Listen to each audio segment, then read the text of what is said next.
পয়লা বৈশাখে ইলিশ খায় কেমন করে? পয়লা বৈশাখে তো ইলিশ খাওয়ার কথা না। হ্যাঁ, তো সেটা আসলে পয়লা বৈশাখে পান্তা ইলিশ আমাদের সংস্কৃতির কোনো অংশ না। হ্যাঁ, এটা আমি পরিষ্কার করতে চাই। তবুও যেহেতু এটা ঢাকায় এটা চালু হয়েছিল, কিন্তু এটা মনে রাখতে হবে পয়লা বৈশাখে যারা ইলিশ খাবেন তারা আসলে জাটকাই খাবেন এবং তারা আইনের লঙ্ঘন করছেন। তো কাজে এটা বাজারে পাওয়া যাওয়াটাও কিন্তু আইনের লঙ্ঘন হবে। তো সেটা কিন্তু একটু আমরা উল্লেখ করতে চাই। আরেকটা হলো যে এই সময়টা আমরা বিশেষ জোরালো ভাবে জাটকার বিষয়টাকে সচেতন করার জন্য আসলে করছি। হ্যাঁ, আমি আপনাদের মাধ্যমে আহ্বান জানাতে চাই যে এবার মানে পরিষ্কার ভাবে এটা বলতে চাই যে প্রথমত এটা আমাদের সংস্কৃতির কোনো অংশ না যে পান্তার সাথে ইলিশ খাওয়া হবে, বিশেষ করে এপ্রিল মাসে। অন্য সময় খেলে আমাদের কোনো ব্যাপার না, কিন্তু এই যে এপ্রিল মাসের 14 তারিখে যে পান্তার সাথে ইলিশ খাওয়া হয় সেটা যেন না খাওয়া হয় অনুরোধ করব, কারণ এটা জাটকা, এটা ইলিশ নয়। তো সেই হিসেবে জাটকাকে সংরক্ষণ করে যেন আমরা ইলিশে রূপান্তরিত করতে পারি, সেজন্য আমি আহ্বান জানাচ্ছি যেন এবার পান্তা ইলিশ খাওয়া না হয়।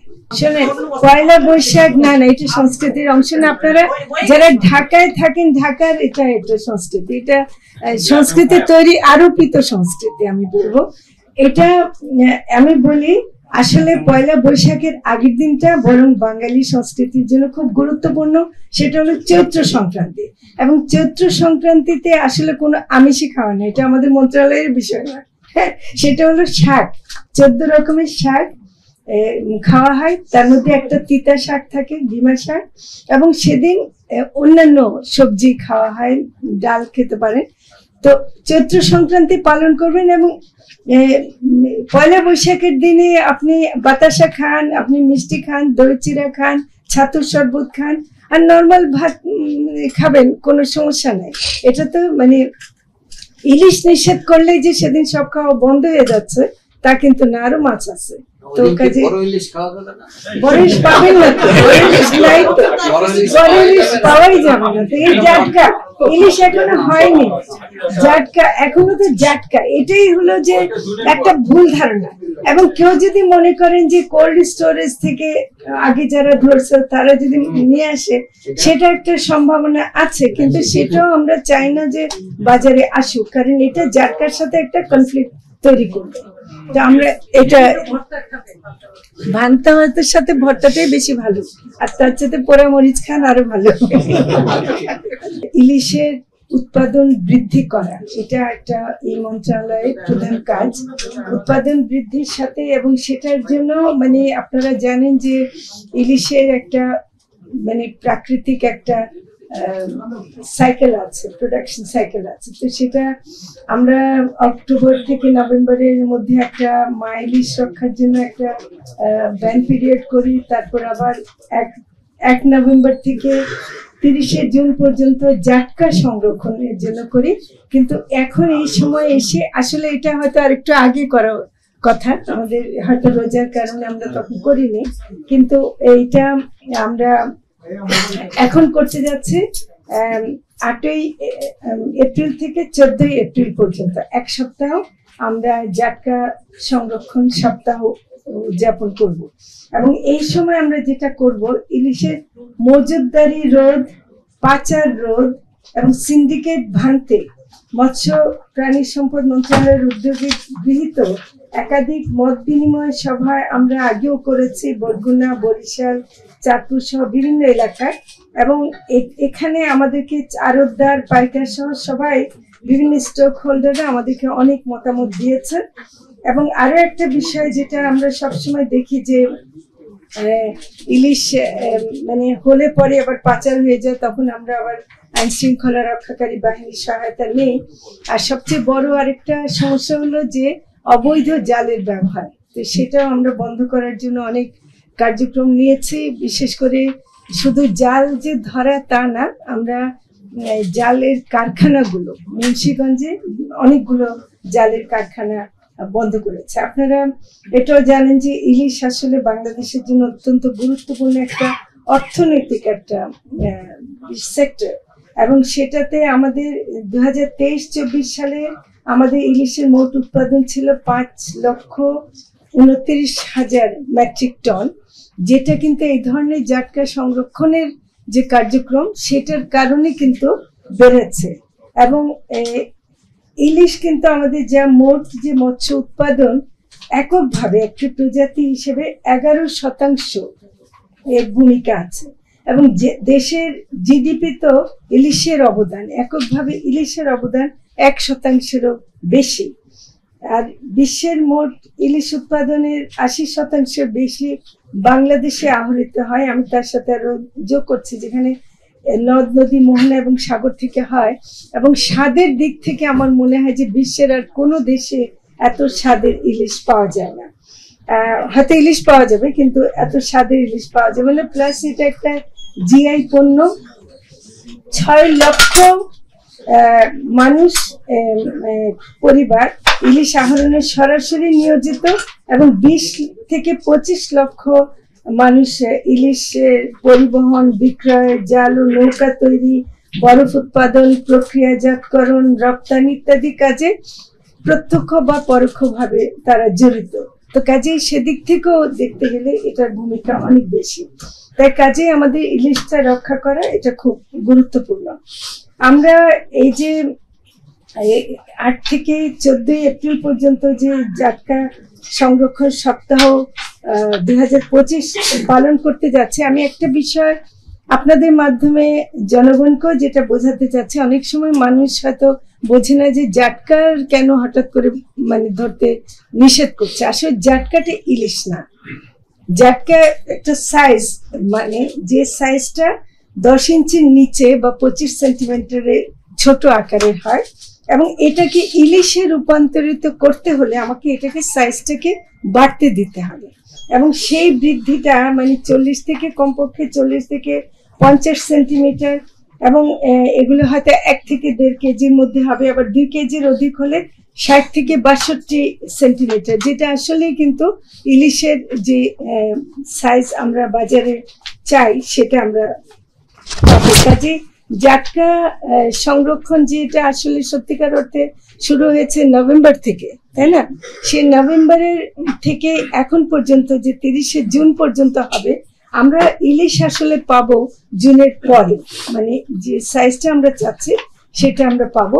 জাটকা সংরক্ষণ সপ্তাহের মূল কাজটা হলো যে একটা ব্যাপক একটা প্রচারণা করা, এবং এইটার মধ্যে এবং সব জেলাগুলোতে না, আমরা যে জেলাগুলোতে করবো ঢাকা, মানিকগঞ্জ, রাজবাড়ী, শরীয়তপুর, মাদারীপুর, ফরিদপুর, মুন্সিগঞ্জ, বরিশাল, ভোলা, পটুয়াখালী, পিরোজপুর, বরগুনা, ঝালকাঠি, চাঁদপুর, লক্ষ্মীপুর, ফেনী, নোয়াখালী, চট্টগ্রাম, বাগেরহাট, সিরাজগঞ্জ, এখানে এই সপ্তাহ আমরা উদযাপন করব।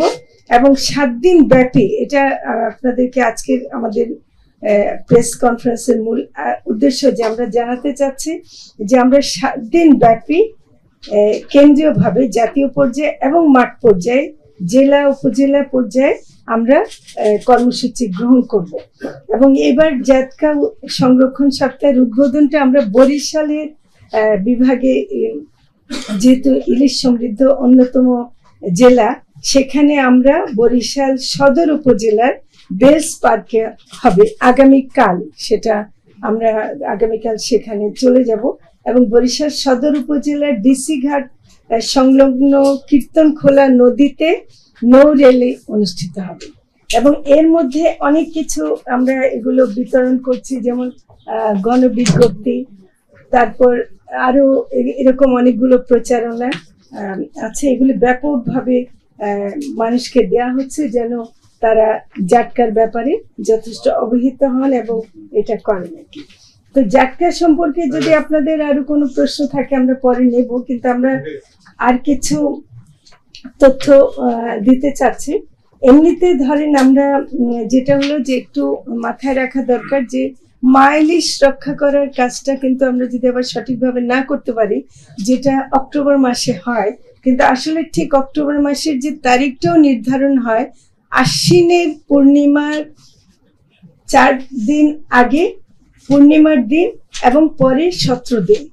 তাহলে এটা আবার পরবর্তী, যেমন গত বছর ছিল 13ই অক্টোবর থেকে তেসরা নভেম্বর পর্যন্ত।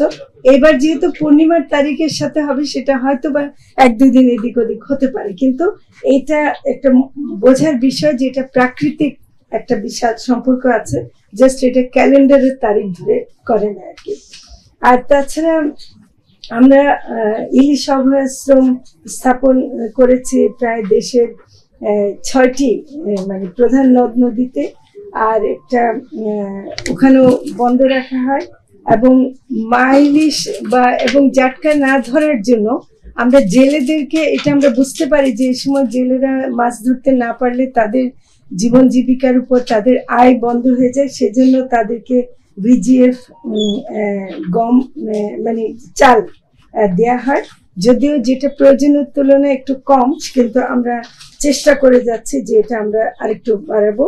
ইলিশ সহ উপকূলীয় অন্যান্য প্রজাতি ও জলজ জীব রক্ষায় নিঝুম দ্বীপ ও তৎসংলগ্ন এলাকায় 3188 বর্গ কিলোমিটার আয়তনের সামুদ্রিক সংরক্ষিত এলাকা ম্যারিন প্রোটেক্টেড এরিয়া না অঞ্চল ঘোষণা করা হয়েছে, এবং জেলে ও মৎস্যজীবীদের জীবন মান উন্নয়ন এবং উপকূলীয় ও সামুদ্রিক মৎস্য সম্পদের উন্নয়নের জন্য আমরা sustainable coastal and marine fisheries project in Bangladesh, এটা বিশ্ব ব্যাংকের সহায়তায় করছি। তাছাড়া ইলিশ সম্পদ উন্নয়ন ও ব্যবস্থাপনা প্রকল্প, এটা রাজস্ব খাত থেকে এটা করা হয়। এছাড়া অনেকগুলো আছে। আবার এটা আমরা আগেও বলেছি, আবারও বলছি যে আমরা বলি যে বাংলাদেশের মানুষ যেন ইলিশ খেতে পায়, সেটা শুধু বাংলাদেশের মধ্যে যারা বাস করছেন তাদের জন্যই নয়, আমরা অনুরোধ পেয়েছি আমাদের প্রবাসীরা যারা নাকি আমাদেরকে রেমিটেন্স দিয়ে সাহায্য করেন, সেজন্য এবছর আমরা 11,000 মেট্রিক টন ইলিশ রপ্তানির জন্য 2টি দেশে, সৌদি আরব এবং সংযুক্ত আরব আমিরাতে আমরা দেওয়ার জন্য বাণিজ্য মন্ত্রণালয়কে অনুরোধ করেছি। আচ্ছা, এছাড়া আমরা আরেকটা ব্যাপারে একটু আপনাদেরকে জানাতে চাই, সেটা হলো যে বঙ্গোপসাগরে সকল প্রকার মাছ আহরণ নিষিদ্ধ, মানে শুধু ইলিশ না, সকল প্রকার মাছ আহরণ নিষিদ্ধ। এটাও একটা খুব জরুরি বিষয়।